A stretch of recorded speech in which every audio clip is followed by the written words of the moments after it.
Hai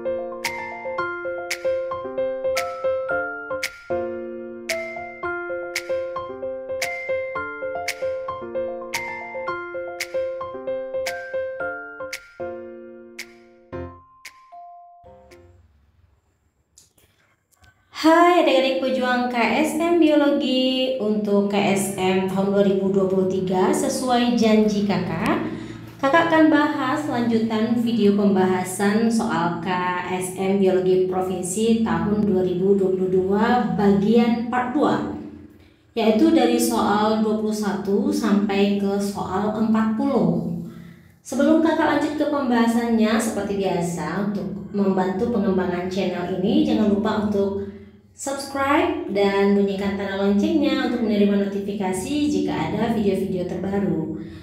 Baik, langsung saja kita bahas soal ke-21. Di antara pasangan tumbuhan berikut ini, kelompok tumbuhan yang disebutkan dalam Al-Quran yang menunjukkan keanekaragaman jenis. Berarti yang ditanya itu adalah keanekaragaman jenis.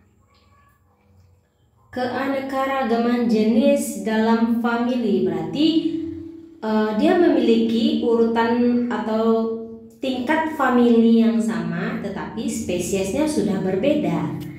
Nah, sebelumnya kita bahas terlebih dahulu materi atau konsep materinya. Tingkat keragaman makhluk itu ada dua, namanya keanekaragaman gen dan keanekaragaman jenis.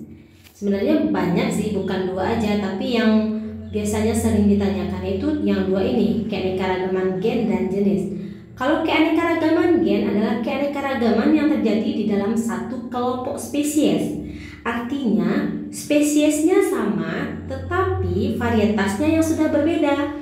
Sebagai contoh, mangga, kita ada namanya mangga golek, mangga mana lagi, mangga, berbagai jenis varietas mangga, tetapi dia tetap satu spesies namanya mangga atau Mangifera indica.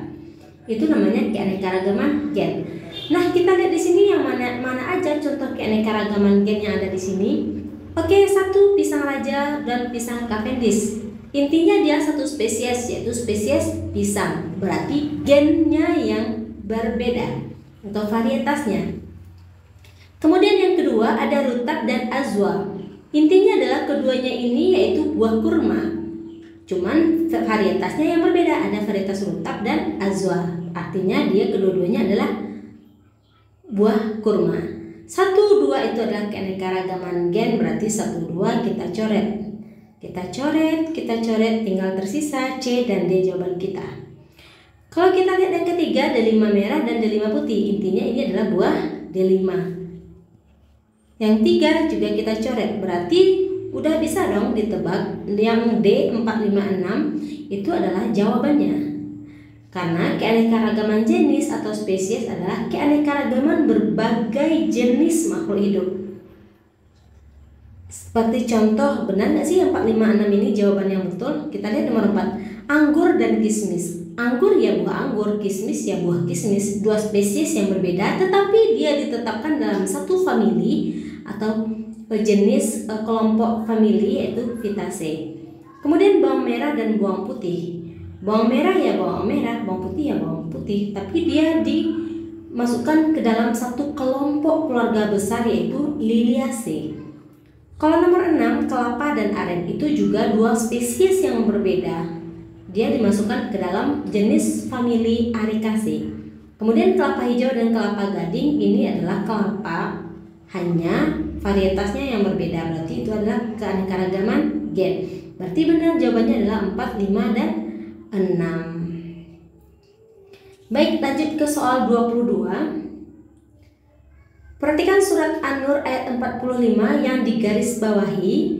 Sebelumnya kita lihat terlebih dahulu terjemahan dari surat An-Nur. Allah menciptakan sebuah jenis hewan dari air, maka sebagian ada yang berjalan di atas perutnya. Berarti yang digaris bawahi ini adalah bagian kalimat berjalan di atas perutnya. Hewan yang bergerak dengan menggunakan perut biasa disebut dengan hewan melata. Untuk contoh hewan dengan cara bergerak menggunakan perut adalah ular, cacing, lita, siput, dan masih banyak lagi.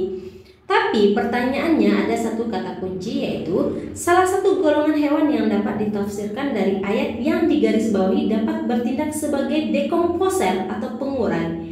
Nah, yang terkenal sebagai pengurai atau dekomposer itu adalah cacing. Maka cacing memiliki sistem sirkulasi darah bersifat tertutup. Sistem sirkulasi darah yang dimaksud adalah C. Dia sistem sirkulasi darahnya terdapat pembuluh darah punggung, perut, dan samping. Kalau dia tertutup, artinya darah pasti mengalir di dalam pembuluh darah. Maka jawabannya adalah yang C. Dan cacing juga dia memiliki pembuluh darah ada di punggung, bagian perut, dan bagian samping. Oke, kita lanjut ke soal 23. Perhatikan gambar gerakan saat takbiratul ihram berikut ini. Yang terjadi saat melakukan gerakan tersebut adalah bagian lengan depan, otot lengan atas depan itu namanya adalah bicep. Kalau dia bagian belakang, tricep. Di bagian punggung lengan ya, punggung lengan di belakang itu, ini nggak bisa saya gambarkan tepatnya. Yang jelas dia di bagian belakang. Kalau yang otot lengan ini bagian depannya, bicep.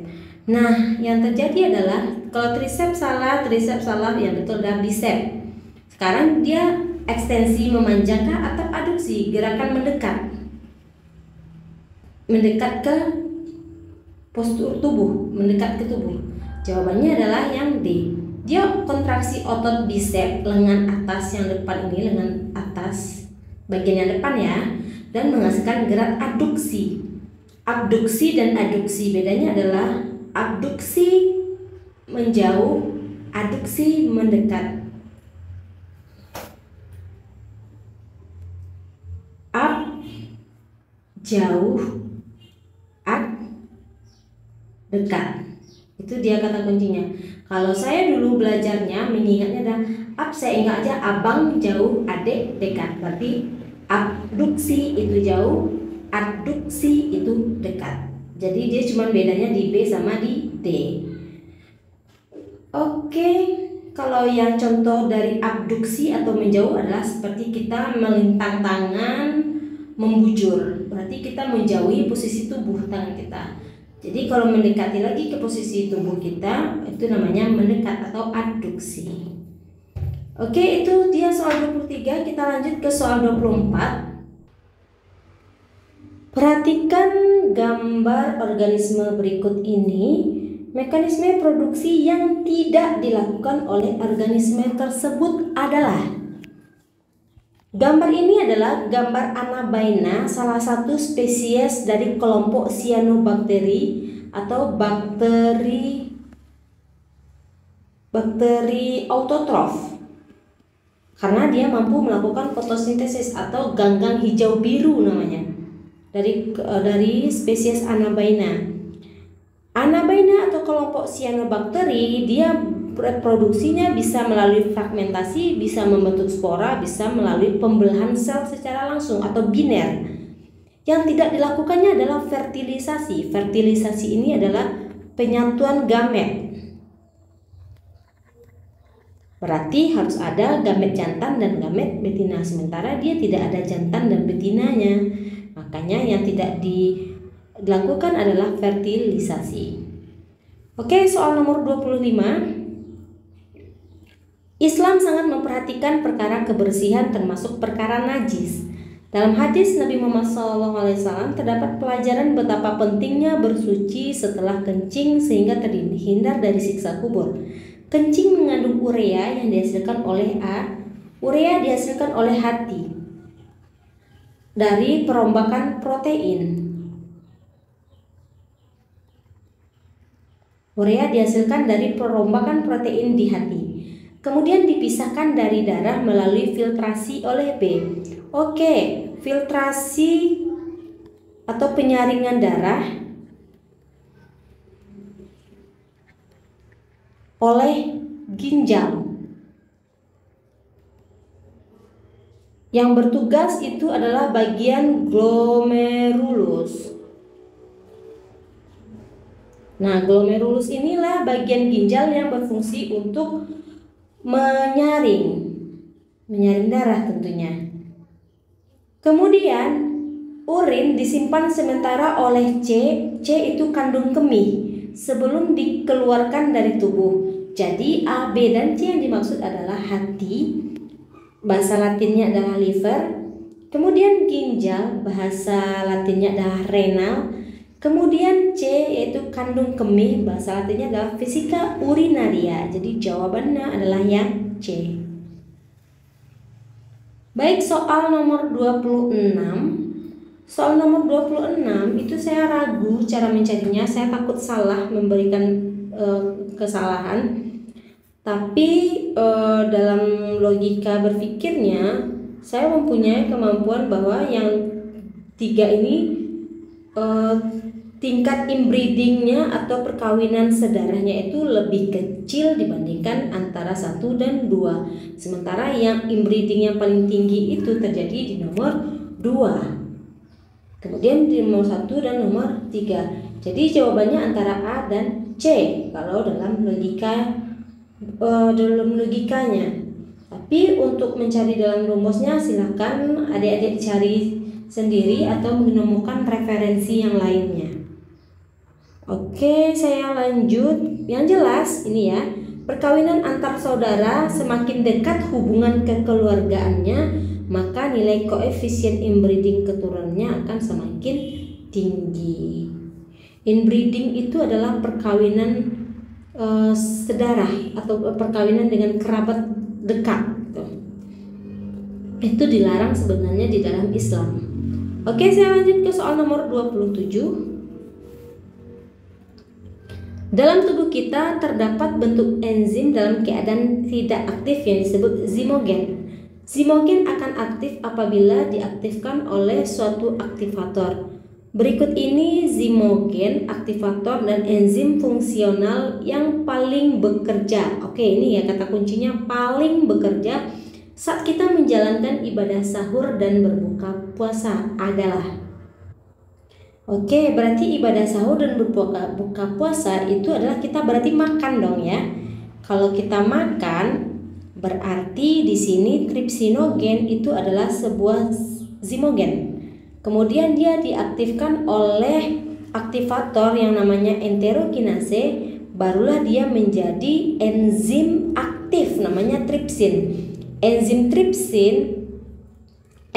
tripsin itu dia berada di usus halus. Fungsinya memecah protein atau pepton menjadi asam amino. Nah, jadi itu ya ketika makan, udah sahur dan berpuasa, ini dia urutan zimogen, aktivator, enzim ya, yang bekerja saat menjalankan ibadah sahur dan berbuka puasa. Oke, saya lanjut untuk soal nomor 28. Hasil penelitian dilakukan ilmuwan Jepang berikut ini menunjukkan pengaruh cahaya dan suara terhadap respon koko ayam. Bisa dilihat di sini. Sumbu Y itu jumlah suara koko ayam, ini sumbu Y, jumlah suara koko ayam.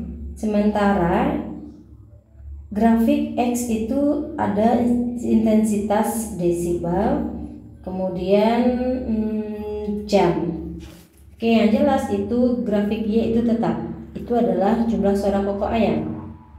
Stimulus cahaya, kalau di sini cahayanya semakin tinggi, cahaya semakin keras koko ayam. Kalau berdasarkan suara, ini suara ya, ini cahaya, ini suara. Semakin tinggi cahaya, semakin tinggi stimulus suara, semakin keras koko ayam. Pernyataan yang benar terkait hasil penelitian di atas adalah yang jelas ini karena faktor cahaya jika dilihat di sini. Semakin gelap itu semakin sedikit kokok ayamnya, semakin masih terang hari jam 4, jam 8 sampai jam 12 itu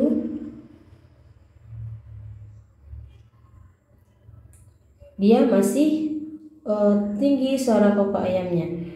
Oke, pernyataan yang benar A. Semakin tinggi intensitas cahaya berpengaruh terhadap semakin banyaknya jumlah kokok ayam.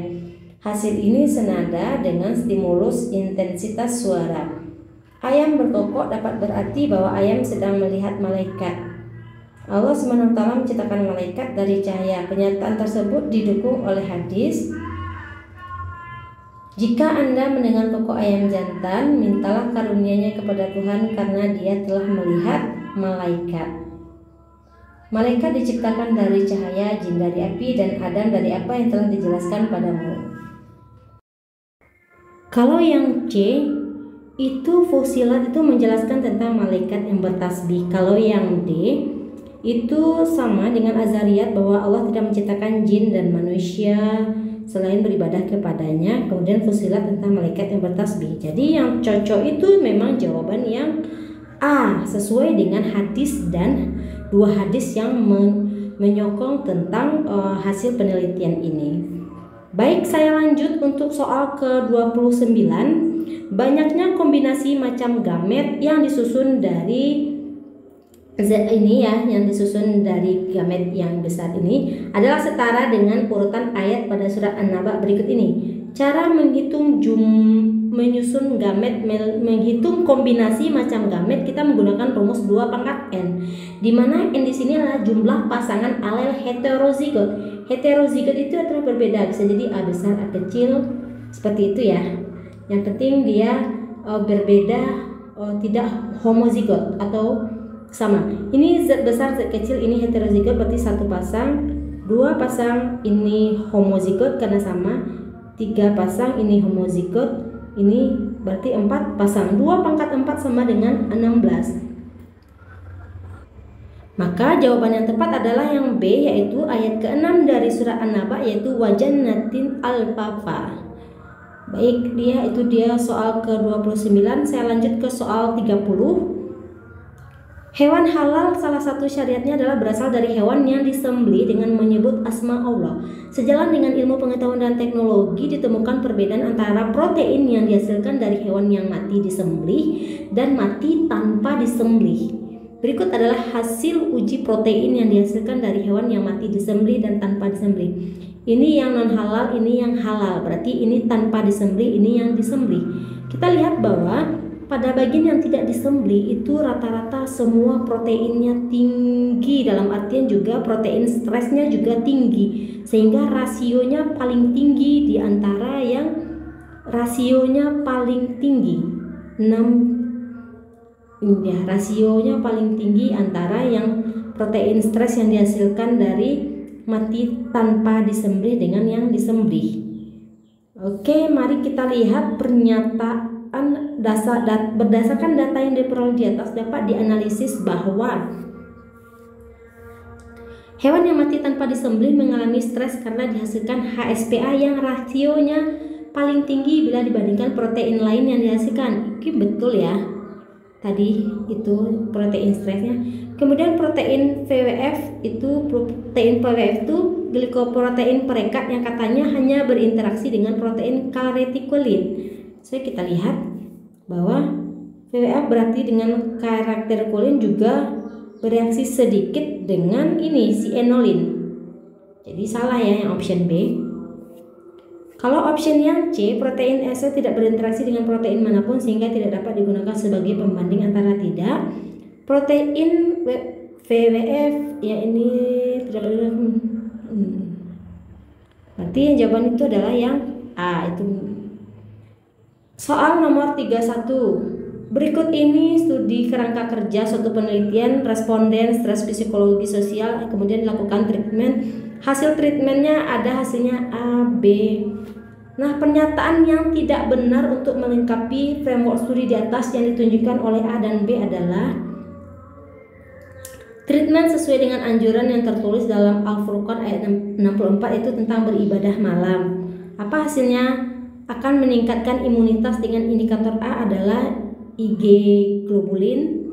Berarti itu semacam imun tubuh untuk menangkis benda asing atau infeksi-infeksi yang masuk ke dalam tubuh. Kemudian B, kortisol, menurunkan kadar kortisol. Kortisol itu adalah hormon stres.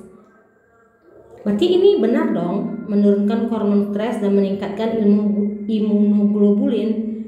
Berarti benar. Yang ditanya adalah yang tidak benar. Oke, jangan terkecoh ya.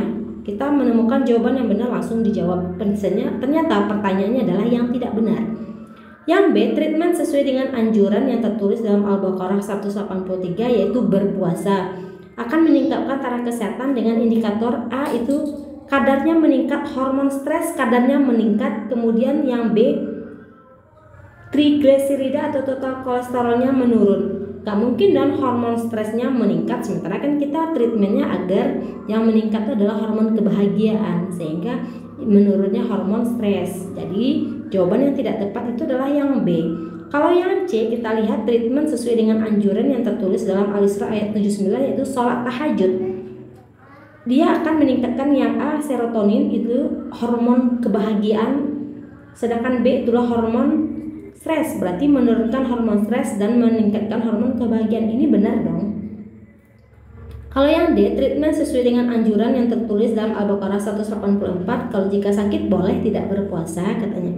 Akan meningkatkan taraf kesehatan dengan indikator meningkatnya imunoglobulin dan menurunnya kadar trigliserida. Trigliserida ini kayak semacam peningkatan kolesterol di dalam darah. Menurunkan. Berarti yang tidak benar yang B. Nah, mungkin dong kadar meningkatnya untuk kortisol, sementara kortisol itu adalah hormon stres. Kalau dia meningkat kadar kortisolnya berarti treatmentnya tidak berhasil. Oke, soal nomor 32, hasil preparat apusan darah seorang pasien yang diamati di bawah mikroskop tampak pada gambar di bawah ini. Ini yang bulat penuh ya. Pernyataan berikut yang paling tepat terkait hasil tersebut adalah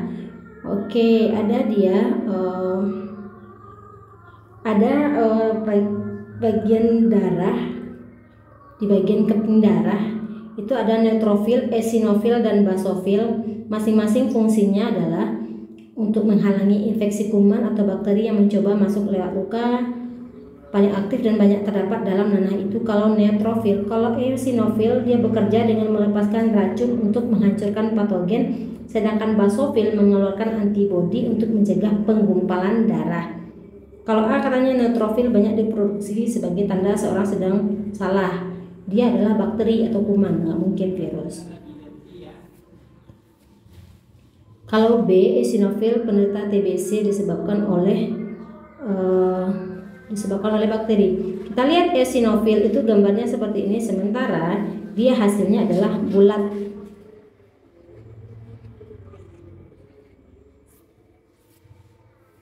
Berarti di sini sebenarnya ini adalah limfosit.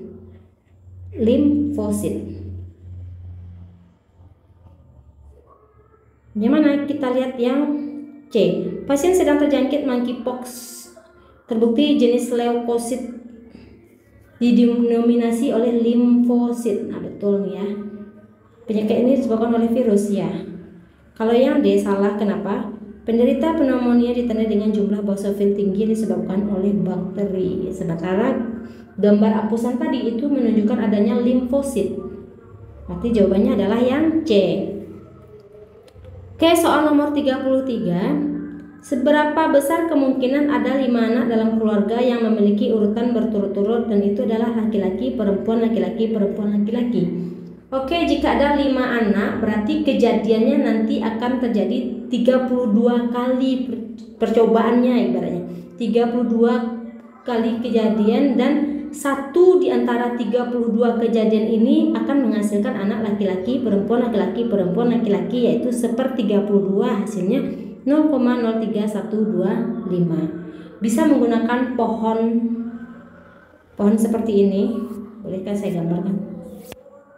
seperti ini, tapi panjang jalannya. Yang jelas untuk perempuan saja sebagai awalannya untuk mencari kerangka pohonnya itu ada 16. Berarti untuk laki-laki juga sebanyak 16, maka totalnya ada 32 kejadian. Dan satu peluang dari 32 kejadian tadi barulah dia itu peluang anak dengan urutan laki-laki perempuan, laki-laki perempuan. Oke, soal 34.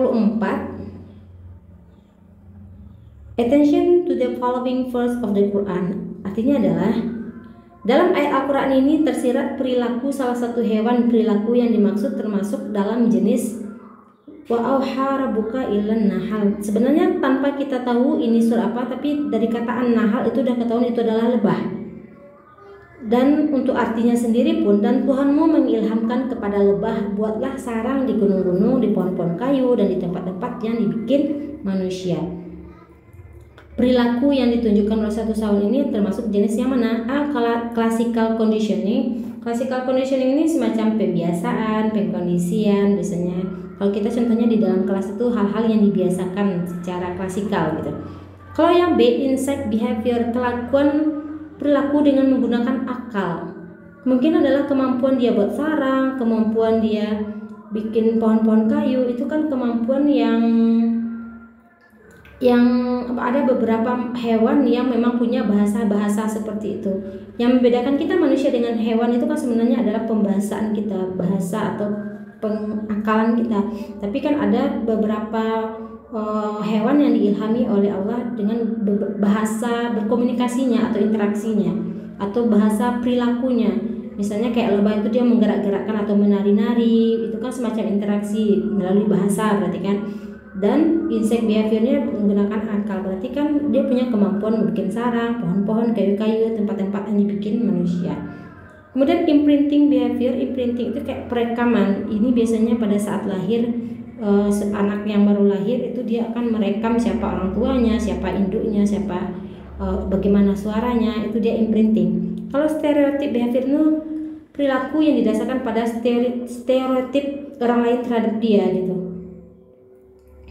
Jadi yang tepat itu adalah yang B, insect behavior.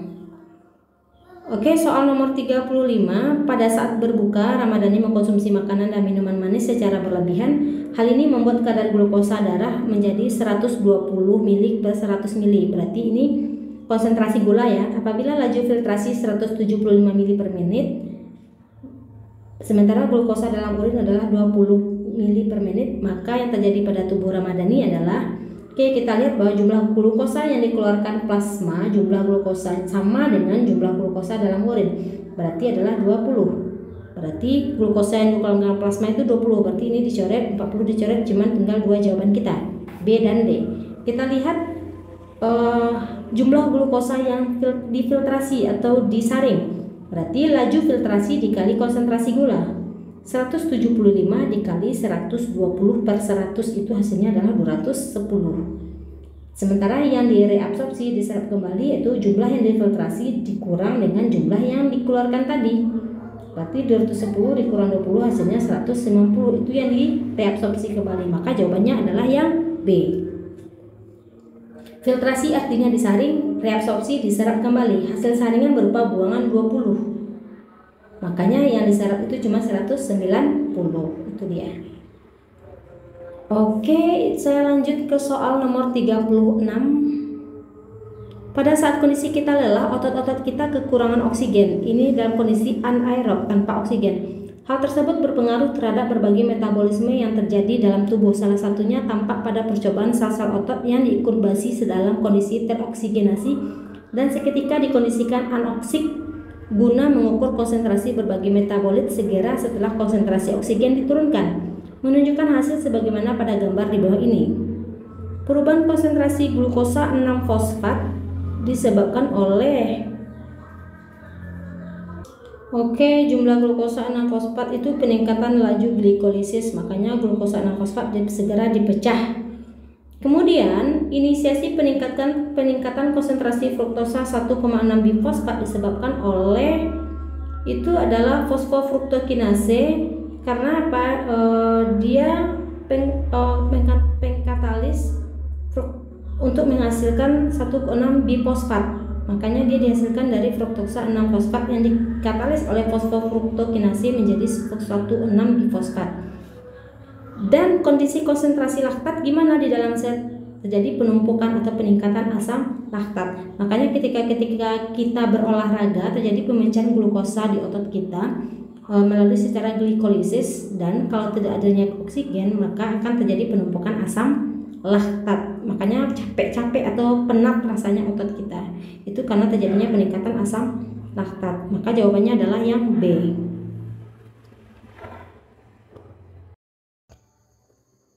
Oke, nomor 37.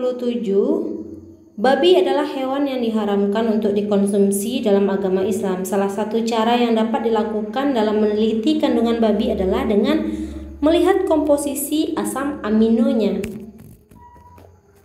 Dengan untai DNA babi dari 5 eksen ke 3 eksen, itu dia urutannya.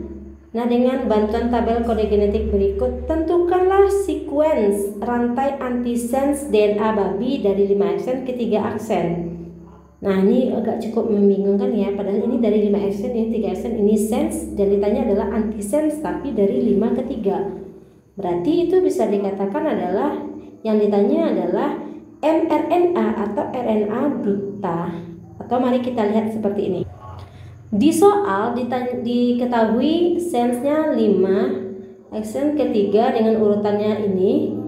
Kemudian yang ditanya itu adalah urutan sequence DNA antisense dari 5 ke 3. Sementara antisense itu sendiri kan dari 3 ke 5. Berarti kemungkinan yang ditanya itu adalah kodonnya.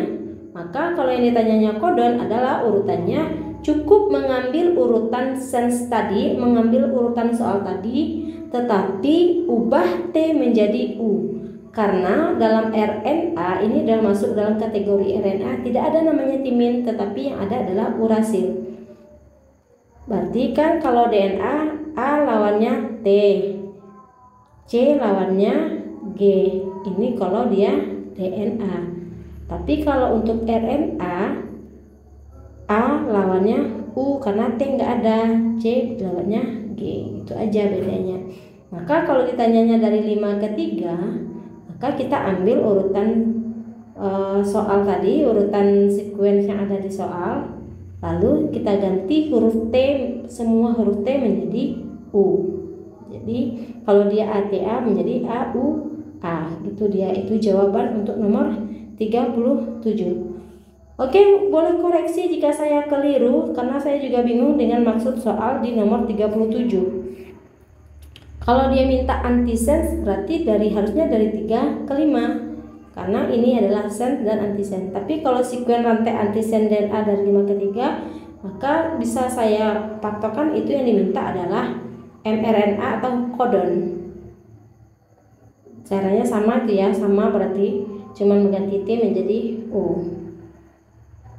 Oke, soal 38 dengan soal yang masih sama, tapi yang menjadi pertanyaannya adalah asam amino terbanyak adalah. Oke, asam amino itu yang mana yang diterjemahkan menjadi triplet codon? Yang diterjemahkan adalah triplet codon atau 3-3 dari codon. Misalnya GCA. GCA itu mana dia? GCA. Ini dia. GCA. GCA itu adalah alanin, berarti GGA itu GGA ada glisin. Artinya adalah kita semua kita baca sesuai dengan tabel genetik ini. Sampai dia urutannya alanin, glisin, isoleusin, valin, glisin, teroin, treonin, alanin, leusin, serin, leusin. Asam amino terbanyak adalah, saya bilangnya adalah alanin dan glisin, alanin dan gliserin. Karena alanin itu dia masih satu kotak yang sama dengan glisin ya. Tapi kalau dia leusin juga ada 2 di sini, tapi yang satu di sini, yang satunya di sini. Maka saya ambil adalah alanin dan glisin. Oke, boleh koreksi lagi ketika saya kalau ada kesalahan dari saya menjelaskannya. Karena yang saya tangkap itu maksudnya seperti itu ya. Oke, untuk soal nomor 39, Soalnya masih sama, itu juga yang diambil, cuman di bawah asam amino A dikode oleh kodon apa? A itu kan alanin. Sementara di sini alanin itu kan dikode oleh GCA dengan GCC. Berarti GCC dan GCA. Berarti makanya kita tulis di sini alanin kan ada 2 di sini, dia dikode oleh GCA dan GCC. GCA dan GCC. Kemudian soal ke-40, susunan dari asam amino babi adalah ya ini yang tadi, alanin, glisin, isoleusin, glisin, treonin, alanin, leusin, serin, dan leusin. Oke, itu dia 40 soal ya. Berarti udah semua soal KSM Biologi Provinsi tahun 2022 yang kakak bahaskan dalam 2 part video. Video pertama 1-20 soal, ini video yang keduanya 21-40 soal.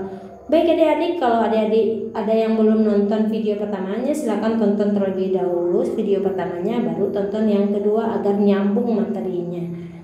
Seperti biasa, jangan lupa untuk like, comment, subscribe, dan bunyikan tanda loncengnya agar adik-adik tahu nanti jika ada notifikasi dari video terbaru. Selamat berjuang untuk KSM tanggal 8 hari Sabtu untuk adik-adik tingkat MA untuk semua mata uji. Semoga kalian semua bisa membanggakan dan bisa lulus di kabupaten kota untuk melaju ke tingkat provinsi dan jebol sampai nasional. Amin amin ya rabbal alamin. Sekian dari kakak. Assalamualaikum warahmatullahi wabarakatuh.